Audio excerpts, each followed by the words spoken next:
안녕하세요, 원장님들. 저는 오늘 강의를 맡게 된 하이치 디자인 이재빈 실장이라고 합니다. 오늘 어떻게 하면 학원 인테리어 예산을 좀 절감할 수 있을지에 대해서 강의를 좀 중점적으로 설명드리고 간단한 인테리어 법규 사항과 저희 회사 인테리어 진행 과정 및 시공 사진을 조금 소개시켜 드리려고 합니다. 설명 중에 궁금하신 점 있으시면 댓글로 남겨주시면 마지막에 조금 확인해서 제가 답변을 하나씩 하나씩 좀 드리도록 하겠습니다. 늦은 시간까지 피곤하실 텐데 찾아봐 주셔서 너무 감사하고 한번 열심히 한번 말씀드려 보겠습니다.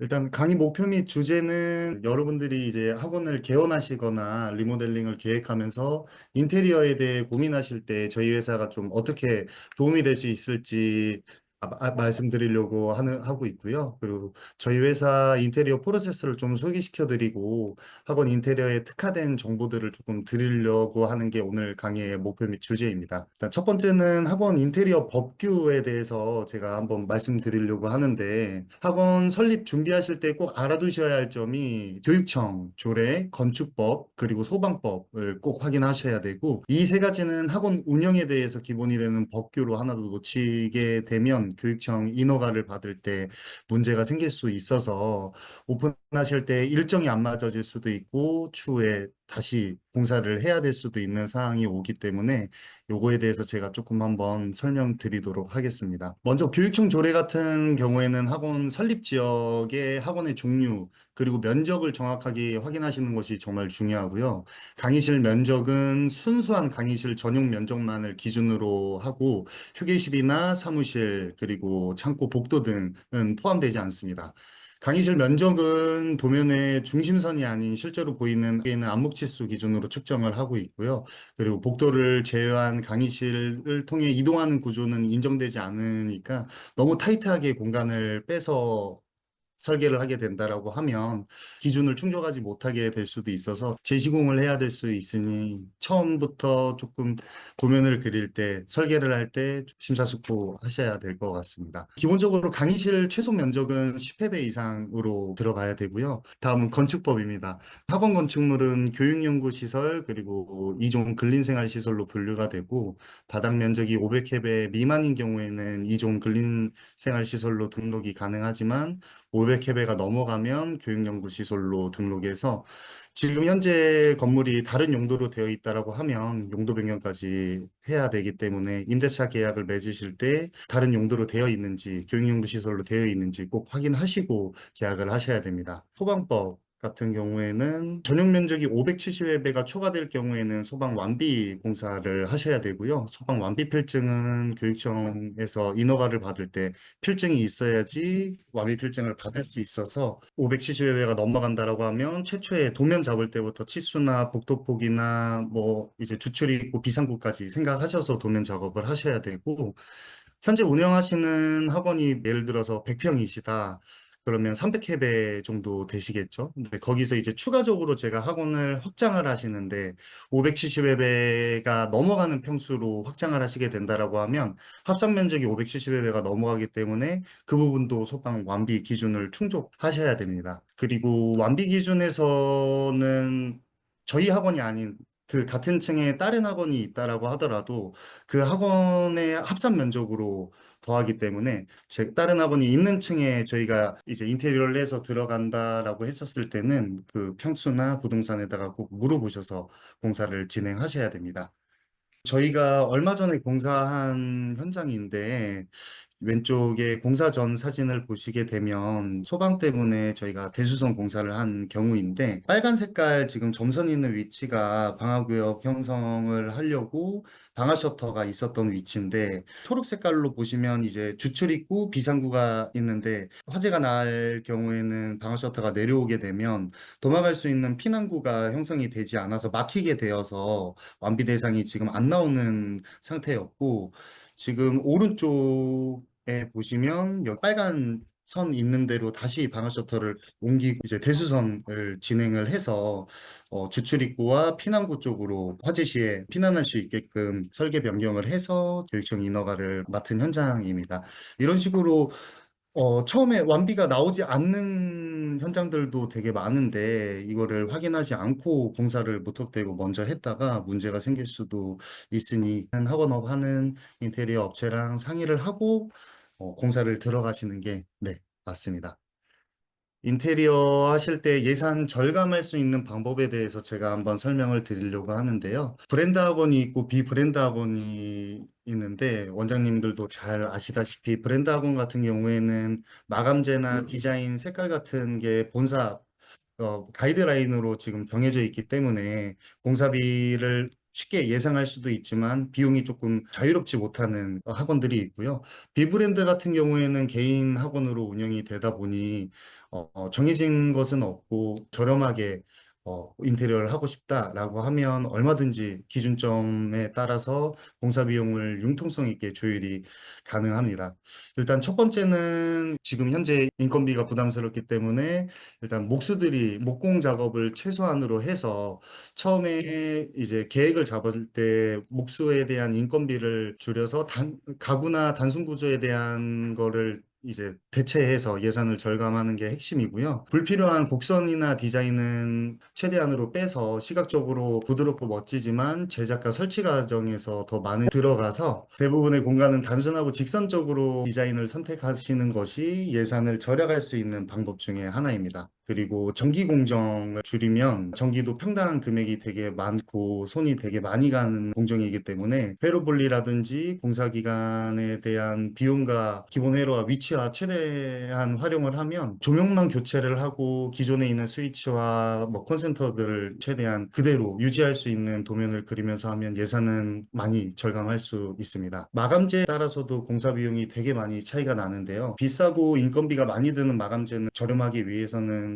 피하시는 게 좋습니다. 예산 절감에서 마감재 선택은 매우 중요한 요소이고, 예를 들어 바닥 마감재 같은 경우에는 이제 도기 타일과 데코 타일이 있는데, 도기 타일 같은 경우에는 긴 시공 시간이 필요하고 자재 비용도 비싸고 인건비도 많이 들어가기 때문에 간편하게 시공 가능한 데코 타일로 마감을 하면 공사 기간도 많이 줄이실 수 있고 평당 금액으로만 두고 봤을 때도 3, 4배 정도 차이가 날 수 있습니다. 각 공정에서 여러 가지 마감재 폭을 두고 선택하신다라고 하면 공사를 하실 때 예산을 뭐 최대한 아끼면서 하실 수 있을 겁니다. 천정이나 벽 같은 마감재 같은 경우에도 보통 도장, 필름, 도배 마감이 있고 그거를 조금 저렴하게 절감하기 위해서라면 홀 쪽이나 디자인 쪽으로 저희가 좀 보여줘야 되는 공간에만 도장 마감이나 이렇게 필름 마감을 하시고 나머지는 도배지 합지로 잡아주신다라고 하면 그 또한도 비용을 마감재에서 많이 절감하실 수 있으실 겁니다. 그리고 마지막은 학원 전문 업체와 계약하여 실수 없이 다시 재공사하는 일이 없이 공사를 하시는 게 가장 좋습니다. 인테리어 업체는 각 업체들마다 전문적으로 하는 공사가 대부분 정해져 있고 학원을 전문으로 인테리어 하는 업체와 계약하시는 게 가장 효과적인 예산 절감 방법입니다. 경험이 많은 전문 업체는 학원별 운영하는 목적에 맞는 효율 공간 설계와 공사 과정을 통해 불필요한 자재 낭비를 추가 비용이 나오는 것을 방지할 수 있습니다. 허가가 나지 않거나 뭐 잘못된 시공으로 재시공을 해야 된다라고 하면 그것 또한도 시간적인 손해가 있을 수 있고 운영을 하셔야 되는데도 문제가 생길 수 있으니 뭐 법적인 규제나 허가 사항도 전문 업체들은 철저히 검토를 해드리기 때문에 경험 많은 전문 업체랑 계약을 하셔서 공사를 하는 게 가장 좋은 방법입니다. 다음은 인테리어 진행 과정에 대한 프로세스를 제가 한번 설명드리려고 하는데요. 저희 회사에 대한 기준이어서 사실 100% 맞는 거는 아니지만 저희 회사의 기준으로 순서는 일단 첫 번째 단계는 상담 미팅입니다. 이제 공사 의뢰 상담 후 현장 방문 협의를 하고 원장님께서 원하시는 스타일, 기능성, 예산을 듣고 최적의 방향성에 대해서 저희가 제시를 해드리는 시간이고 업체의 색깔만 고집하지 않고 실제로 운영하시고 사용하실 원장님의 의견을 충분히 반영해서 원장님들 개개인에 맞추는 맞춤형 인테리어를 설계하는 것이 가장 중요한 시간이고 상담할 때 미팅이 필요합니다. 다음은 이제 현장 실측을 진행하는데요. 현장 크기에 따라서 저희가 정확하게 구조에 대해서 실측을 하고 모든 건물마다 컨디션도 다 틀리고 특이사항이 다 다르기 때문에 설계 시 불가능한 요소는 사전에 배제시키는 현장 실측을 합니다. 그리고 이후에는 이제 도면 공감 설계를 진행을 하게 되고요. 여기서는 원장님께서 이제 요구사항을 반영하여 운영될 학원의 내부 구조를 저희가 설계를 합니다. 여기서 중요한 건 설계가 실제로 원장님들께서 원하는 기능과 공간을 저희랑 소통을 해서 이야기를 해서 계속 수정하고 충족할 수 있는 설계를 진행을 해야 됩니다. 도면이 확정이 되면 이제 3D가 진행이 되고요. 그 3D는 실사화해서 준공이 되었을 때 어떻게 나올지 미리 눈으로 실질적으로 볼 수 있는 그런 작업 중에 하나고, 저희 회사의 큰 장점이라고 하면 3D 실사화를 작업해드리는 거를 무료로 제공하고 있습니다. 여러 개의 수정도 가능해서 원장님들께서 원하신다라고 하면 바꾸면서 해드릴 수 있습니다. 실제로 마감재와 색상이나 가구 배치 그리고 디자인 요소들을 공사 중에 공사를 마감하기 전에 다 보실 수 있고, 그리고 공사가 마감되었을 때 저희와 이제 클라이언트 업체와 오해나 수정 이런 문제가 생기지 않고 정확하게 사진으로 비교하면서 볼 수 있기 때문에 추가 비용이라든지 수정사항이라든지 이런 되게 시시비비가 걸리지 않고 완벽한 마감을 할 수 있습니다. 그리고 3D 실사화가 다 마무리되면 도면과 디자인이 다 확정이 되었을 거고, 그 내용을 토대로 저희는 정확한 견적 산출을 합니다. 학원 인테리어에는 마감재, 디자인, 공간 활용도에 따라서 예산이 달라지기 때문에 세심하게 접근할 필요성은 있습니다. 다음은 계약서 작성입니다. 계약서 작성은 공사가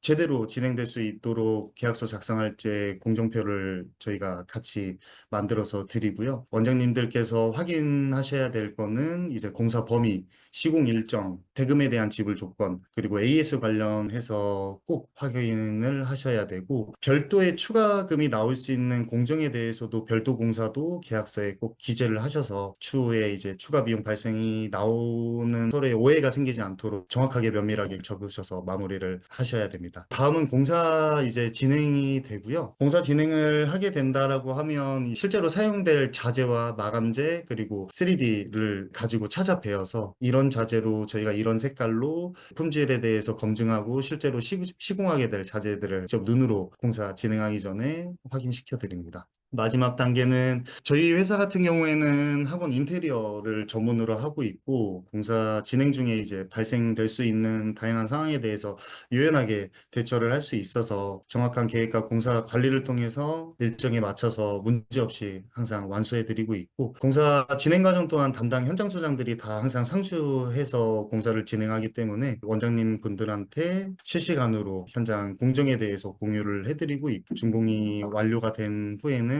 크고 작은 AS까지도 발빠르게 해결해 드리고 있습니다. 다음은 학원 인테리어에서 보여줄 수 있는 특징인데, 지금 첫 번째로는 효율적인 공간 배치. 아까 제가 처음에 말씀드렸다시피 교실은 10회배 이상, 각 교실당 10회배 이상은 나와줘야 되고, 복도는 인원수에 맞게 넓게 설계를 하는데, 보통 완비 대상이 아닌 경우에는 복도 폭에 대해서 규정은 없고, 교육청에서 권고하는 폭은 1000에서 1200 정도로 자유롭게 왔다 갔다 하면서 이동할 수 있게끔 그렇게 공고를 하고 있습니다. 그리고 조명과 색상, 이제 교실 조도에 대해서 학생들이 공부하는데 문제 생기지 않게끔 저희가 맞춰서 다 넣어드리고 있고요. 소음 관리 같은 경우에는 학원에서는 여러 명이 동시에 공부하고 수업을 듣기 때문에 소음 관리가 되게 중요하지 않습니까? 칠판의 위치도 교실마다 잘 설정을 하는 것도 핵심이고, 이를 통해서 다른 강의실에 방해되는 걸 최소화할 수 있게끔 같은 방향이 아닌 다른 방향으로 칠판을 설치해서 소음이 옆 강의실로 전달되지 않게끔 교무실 벽면과 칠판 벽면이 서로 맞닿지 않게끔 배치해서 강의실 내 소음이 서로 방해되지 않게끔 설계하는 것도 중요합니다. 학생들의 편의성도 저희가 되게 고민을 많이 하는데요. 학생들이 자주 사용하는 공간, 대기실이나 휴게실의 편의성을 고려해서 붙박이 의자나 테이블 배치, 그리고 정수기, 쓰레기장, 휴식 공간도 마련하는 것도 중요한 요소입니다. 그리고 강의실 활용인데요. 강의실 전면에 TV를 매립하는 경우도 있습니다. 이 경우에 매립할 TV의 두께와 폭을 맞춰서 벽체를 두껍게 시공해야 되고, 돌출이 되지 않는 TV 사이즈가 벽면의 안으로 들어가서 일자로 마감이 떨어지게끔 지정하는 것도 중요하고요. 일반 강의실보다 비용이 다소 추가되기는 하는데, 매립형 TV나 칠판 같은 경우에는 공간을 깔끔하게 유지시킬 수 있고 학생들이 시각적으로 집중할 수 있는 효과를 할 수 있습니다. 초기 비용은 조금 더 들 수는 있겠지만 장기적으로는 큰 효과를 기대할 수도 있습니다. 마지막은 이제 안전성인데요. 학원은 많은 학생들이 이용하는 공간이기 때문에 안전을 고려한 설계가 필요하고 벽면의 안전한 마감, 구석진 곳, 장애물이 없도록 해야 되고 역류 같은 경우에는 코너에 아루를 줘서 다치지 않게끔 저희가 설계를 합니다. 방염 소재를 사용하는 것도 매우 중요하고요. 그리고 다음은 저희 작업 현장 포트폴리오인데요. 도면인데 여기 같은 경우가 이제 저희 완비 대상으로 공사를 했었던 일산 마두에 있는 라이저 학원이라고 하는 데인데요. 여기서 보시면 주출입구와 이제 비상구가 대각선의 이 제일 긴 면에 50% 이상이 넘어가는 곳에 주출입구와 대각선을 넣어야 돼서 지금 이쪽 면과 이쪽 면이 제일 긴 면인데 41m가 나오는 상태에서 저희가 이 건물 내부에 지금 완비 대상이 나올 수 없는 비상구 출입구이기 때문에 저희가 일부러 여기에다 공용부를 따로 만들어서 공용복도를 내부에 만들고 여기가 주출입구 이쪽이 비상구로 23.2m면 최종 41m 즉 20.5m 이상의 이제 주출입구와 비상구가 있어서 완비 필증을 받아서 교육청 인허가를 받아서 마감한 현장입니다. 이거 혹시 거기서 해 주신 건가요? 아니면 그 원장님하고 같이 논의해서 이렇게 설계도를 만든 건가요? 요거는 저희 쪽에서 잡았고요. 저희가 받은 거는 학생 수와 이제 교실 최소 사이즈만 받고 나머지는 이제 저희가 계획해서 드린 겁니다. 아, 컨설팅을 해 설계를. 준 건가요? 예, 맞습니다. 다음은 방금 본 도면의 시공 사진인데요. 왼쪽 같은 경우는 아까 제가 설명드린 3D 평면도가 완성이 되면 이렇게 마감을 하겠다라고 제안을 드리고 우측 같은 경우가 실질적으로 저희가 시공을 해서 마감한 사진입니다. 도면에 보이시는 이쪽 라이브러리가 특이하게 원뿔 형태로 되어 있어서 저희가 여기를 조금 살려보자고 많은 고민하다가 도서관으로 꾸며보자라고 해서 디자인을 한 거고요. 이게 라이브러리 뒤쪽 공간인데 뒤쪽 공간도 이제 버려지지 않게끔 다 책을 넣어서 아이들이 공부할 수 있게 설계를 한 현장입니다. 왼쪽이 이게 3D고 이게 실제 그 작업한 예, 사진인가요? 맞습니다. 왼쪽이 오, 저희가 이제 공사 실행하기 전에 도면과 3D 가지고 저희가 렌더 이미지로 보여드린 거고요. 툭 같은 경우가 이제 실질적으로 공사 마감한 사진입니다. 왼쪽, 오른쪽은 이제 3D와 실사와 저희가 이렇게 나눠서 보여드리려고 넣어놨고요. 천천히 하나씩 쭉 원장님들 보실 수 있게끔 이렇게 지나가면서 좀 보여드리도록 하겠습니다. 타업체도 3D를 이렇게 해주나요? 네, 디자인 회사는 다 제안을 해드리는데 보통 이제 컷당 30만 원에서 50만 원 정도 비용을 받고 3D를 안내를 해드리고요. 만약에 공사가 진행이 되지 않는다라고 하면 그 비용은 지불을 하는 보통 디자인 회사들은 그렇습니다. 근데 저희 회사 같은 경우에는 3D에 대한 비용은 받지는 않아서 원장님들이 공사하기 전에 확실하게 조금 보고 완공되었을 때 이렇게 그러네. 될 거다라고 생각하시고 공사를 진행하실 수 있습니다. 지금 여기 같은 경우에 색깔이 조금 틀린 경우에는 처음에 이제 제안을 했었을 때랑 저희가 이제 후에 시공할 때 원장님들이 색깔을 조금 바꿔달라는 요청이 있으면 원하시는 대로 다 공사를 진행하면서 해드리는 부분이라서 잘못 시공한 거는 아니고 색깔 요청에 의해서 변경이 된 겁니다. 역류라서 내부에 화장실 아이들용으로 만든 거고요. 이제 수전 같은 경우도 아이들이 데일 수도 있어서 온수 방지 기능이 들어가 있는 수전으로 저희가 설계를 해서 시공을 했습니다. 여기 같은 경우는 목포에 있는 YBM ECC 어학원인데 여기가 입구 홀 사진이고요. 똑같이 왼쪽이 3D고 오른쪽이 이제 저희가 실제로 시공했었을 때 사진입니다. 사진 조도가 조금 어두워 보이는데 실질적으로는 뭐 조도가 이렇게 어둡지는 않고 조도는 충분히 나오는 현장입니다. 여기 같은 경우가 이제 라이브러리 들어가는 데를 폴딩 도어를 이제 시공을 해서 열어서 오픈으로 쓸 때는 홀까지 같이 이어져서 쓸 수 있게끔 하고 안에서 이제 뭐 수업이나 학부모님들 오셨을 때 강의를 해야 될 때 뭐 학부모 설명회 해야 될 때는 폴딩 도어를 닫아서 따로 공간을 분리시켜 가지고 사용할 수 있게끔 폴딩 도어를 사용을 했고요. 들어왔을 때 폴딩 도어 안쪽에 있는 도서관 같이 아이들 공부할 수 있게끔 만들어 놓은 공간입니다. 보시면 이쪽에도 이제 3D에는 저희가 소파를 따로 넣지는 않았는데 지금 현장 마감할 때 아이들이 조금 이제 다칠 수도 있을까 봐 소파를 좀 추가적으로 넣어서 마감을 해드렸고요. 여기가 복도입니다. 교실 내부에 수납할 수 있는 공간이 모질라서 복도에 있는 공간을 활용해서 신발도 놓을 수 있고 가방도 놓을 수 있고 앉아서 잠깐 쉴 수도 있는 다 교실마다 소파를 만들어서 이렇게 공간 계획을 했습니다. 또 내부의 화장실을 저희가 신규로 시공을 한 상태이고요. 놀이하는 방인데 여기도 3D랑 똑같이 시공을 했습니다. 아까 제가 앞서서 설명드렸었던 게 교실 내부에다가 이제 TV를 매입해서 설치한 자세한 그 설명을 드렸는데 보시면 이렇게 TV를 매립을 시켜서 더 이상 아이들이 다치지 않게 애초에 설계할 때부터 비워놓고 전선이랑 이제 HDMI 통신선까지 넣어서 시공 마감을 해드렸고요. 뒤에 같은 경우에는 이제 게시판 같이 활용할 수 있게끔 아트보드 활용해서 게시판 용도로 사용할 수 있게끔 교실 마감을 했습니다. 칠판 같은 경우에는 전자칠판을 사용을 하는데 유리 보드로 마감을 해서 이쪽에다가 전자칠판이 아닌 그냥 매직으로 칠판 용도로 사용할 수 있게끔 벽면에다 다 유리 시공을 했고요. 내부에는 아이들 겨울에 옷 걸 수 있는 장이고 이쪽에는 가방이랑 책들 놓을 수 있는 공간들입니다. 여기는 부천의 트라와건인데요. 현장 실사 마감 사진이고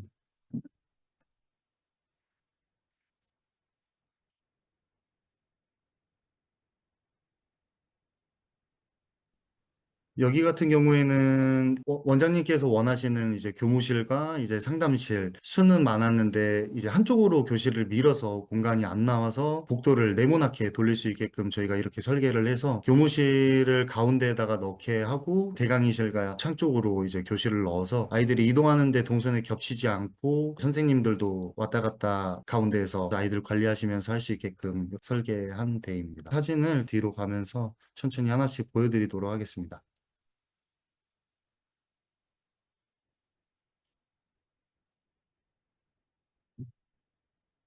여하튼 벽면은 또 LPM으로 마감해서 아이들이 왔다 갔다 할 때 스크래치나 오랫동안 사용할 수 있는 마감재를 사용을 했고요. 왼쪽 벽면 같은 경우에는 이제 필름으로 이제 따뜻한 느낌을 주기 위해서 우드 톤으로 마감을 한 현장입니다.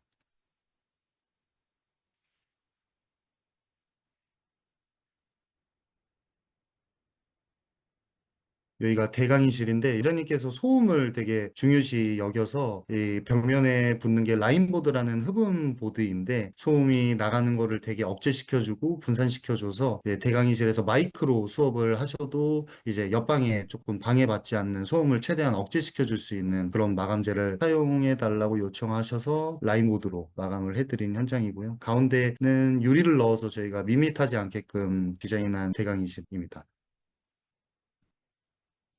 여기는 강서 라이저하고 시공 사진은 뒤로 가면서 제가 천천히 쭉 보여드리도록 하겠습니다.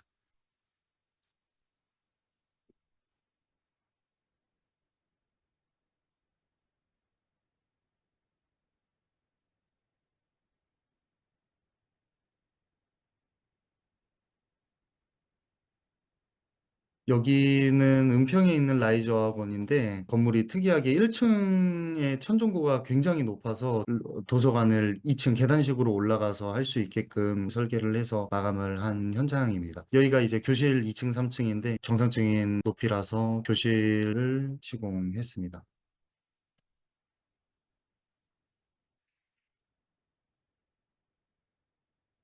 여기 같은 경우도 대강의실이고 방음에 대해서 되게 중요시 여겨서 저희가 아까 썼던 흡음보드를 우측 좌측으로 직각으로 돌려가면서 무늬를 주고 모양 주면서 디자인 쪽으로도 좀 힘을 줬고요. 소음에 대해서도 억제할 수 있어서 여기도 라인보드를 사용했습니다. 부장님, 흡음보드를 쓸 때와 안 쓸 때가 어떻게 차이가 나요? 이 라인보드가 안에 촘촘히 마감재가 소리를 흡수할 수 있게 되어 있거든요. 소리는 이제 나가다가 천정이나 벽을 맞고 튕기면서 다시 들어오면서 울리게 되고 타고 넘어가게 되는데 흡음보드를 사용하게 되면 이 안에서 마감재에서 소리를 감소시켜줍니다. 그렇기 때문에 강의실 안에서도 목소리가 되게 울리는 것도 억제를 해주고요. 옆으로 튀어 넘어가는 것도 억제를 해주기 때문에 대강의실에서는 사실 마이크를 사용할 수밖에 없지 않습니까? 넓으니까 일반 목으로 선생님들께서 강의를 하셨을 때는 뒤쪽에 있는 친구들은 잘 들리지 않기 때문에 보통 큰 강의실에서는 이렇게 흡음보드, 라인보드를 많이 사용하게 됩니다. 비용이 몇 프로 정도 올라가죠? 일반 도배 마감하는 것보다는 이제 목수들이 다 마감재로 일을 해야 되기 때문에 비용이 올라가기는 하는데 흡음보드가 이제 원자재 자체가 마감재이기 때문에 흡음보드를 시공하게 되면 또 추후에 필름으로 마감한다던가 도장 마감한다던가 하지 않기 때문에 붙이면 끝나는 공정이기 때문에 엄청나게 비용이 많이 올라가지는 않습니다. 되게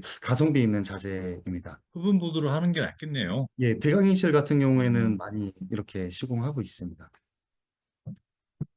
여기는 동탄에 있는 프리즘 아카데미인데 여기는 원장님께서 약간 그레이 색깔을 되게 많이 원하셔서 튀지 않는 약간 차분한 분위기로 마감한 현장입니다. 보시는 게 필름으로 매질을 주고 마감을 한 건데 상당히 비용 저렴하게 디자인을 줄 수 있는 것 중에 하나입니다. 목동에 있는 시대 인재고요. 여기 같은 경우에는 지금 인포나 바닥이나 다 도기 타일로 마감을 해서 좀 비용이 조금 높이 올라가기는 하는데 유지 보수하는 데는 또 장단점이 있는 게 도기 타일 같은 경우에는 때가 타거나 청소하거나 이런 거에는 되게 용이하기 때문에 도기 타일로 마감한 현장입니다.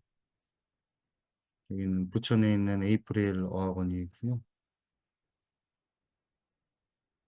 여기 현장이 올 여름에 최근에 공사했던 현장인데 캠비어학원이라고 여기도 세 개 층을 사용하고 있고 두 개 층은 전체 다 교실로 저희가 공간 계획해서 3D 했고 교실 내부에는 똑같이 매립해서 전자칠판 사용하고 칠판 용도로도 사용할 수 있는 컬러 유리를 써서 사인펜으로 수업도 가능하고 우측에는 게시판 넣어줘서 아이들이 공부하거나 뭐 발표하거나 이제 학습지 같은 거 했을 때 붙여놓을 수 있는 게시판으로 마감한 현장입니다. 홀이고요. 천정에는 바리소를 넣어서 회로를 두 개로 분리해서 조금 조도를 높이고 낮출 수 있게끔 좀 계획해서 한 현장입니다. 조경을 넣어가지고 좀 밋밋하지 않게끔 뚫려 있는데 가려질 수 있는 실제는 아니고요. 조경으로 유지 보수는 아예 안 해도 되는 하고 나서 그대로 유지되는 거라서 디자인적으로 저희가 시공한 현장입니다. 여기가 이제 라이브러리로 사용하려고 만든 공간이고요. 근데 아까 위에 봤었던 교실의 복도고 왼쪽은 3D고 오른쪽은 저희가 실제로 마감했을 때 실사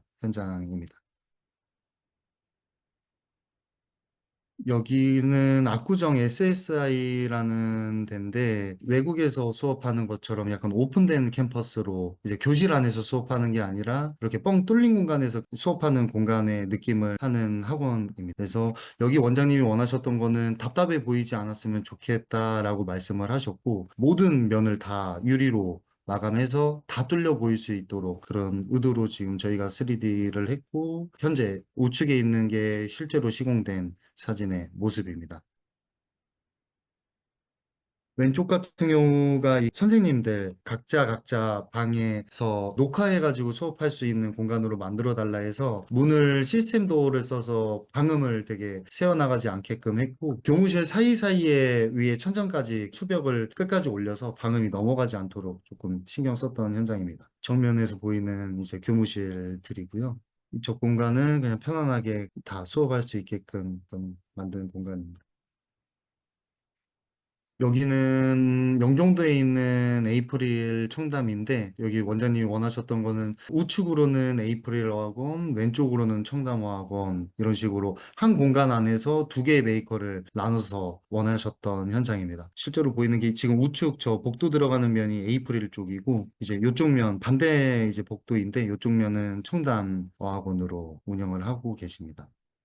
여기는 용인에 있는 하이엔드 학원이라는 데고요. 여기는 도기 타일을 써서 마감한 현장입니다. 여기 같은 경우에도 대강의실에서 마이크를 사용하기 때문에 방음 때문에 라인보드로 이렇게 마감을 한 현장입니다. 여기는 피아노 학원이고요. 원장님이 원하셨던 부분은 교실 수를 최대한 많이 뽑아달라고 하셔서 안에 평수는 딱 한 명만 들어갈 수 있는 공간 기준으로 칸막이를 나눴고 지금 현재는 보이지는 않는데 이 샹들리에 밑에 그랜드 피아노를 두신다라고 하셔서 그랜드 피아노 위쪽으로 샹들리에가 내려올 수 있도록 계획해서 마감한 현장입니다. 태권도장이고요. 벽 같은 경우에는 이제 아이들이 운동하고 품새하거나 이럴 때 자기 모습 체크할 수 있도록 유리로 마감해 드린 거고 아이들이 운동하면서 위험할 수 있어서 다칠 수 있는 높이에는 다 쿠션을 감아서 안전에 대해서는 보강을 해드렸고 바닥 같은 경우에는 50mm짜리 매트를 깔아서 아이들이 운동할 때 다치지 않게끔 신경 쓴 현장입니다. 이쪽은 입구 들어갈 때 아이들이 이제 옷 갈아입는 탈의실이고요. 노출 천정, 천정이 워낙에 낮았어가지고 천정을 치게 되면 너무 답답해 보이는 모습이 있어서 천정은 치지 않고 노출 천정으로 진행하게 된 현장입니다. 자, 오늘 좀 도움이 되셨는지 모르겠어요. 인테리어는 진짜 고민을 참 많이 하는 요소 중에 하나인데, 업체만 잘 만나면 정말 행복한 작업을 할 수가 있습니다. 아마 우리 하이츠가 그런 업체가 아닌가, 좀 그 생각이 좀 들어요. 고생하셨고요. 두 번째 우리 게릴라 특강 여기서 마치도록 하겠습니다. 여러분, 학원 번창하시기를 바랍니다. 설 지나고 또 게릴라 특강으로 뵙겠습니다. 고생했습니다. 고맙습니다.